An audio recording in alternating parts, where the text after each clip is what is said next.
За селото имам стихчета доста. Ще ви кажа, на който си харесвам. Отива си селцето при сенките от другата страна. При дългото очакване, което все някой ден ще стане светлина. Прераждат се в камъни и тръни познатите ми близки имена. И аз накрая там ще се завърна. При тях да легна като тишина. Ще се притисна, нежен като свила, до видимата рамка на света. Аз от сега земята си постилам.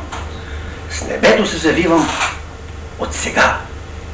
На здрач и маранящи се преструвам, или на сглъхнал в долината ден.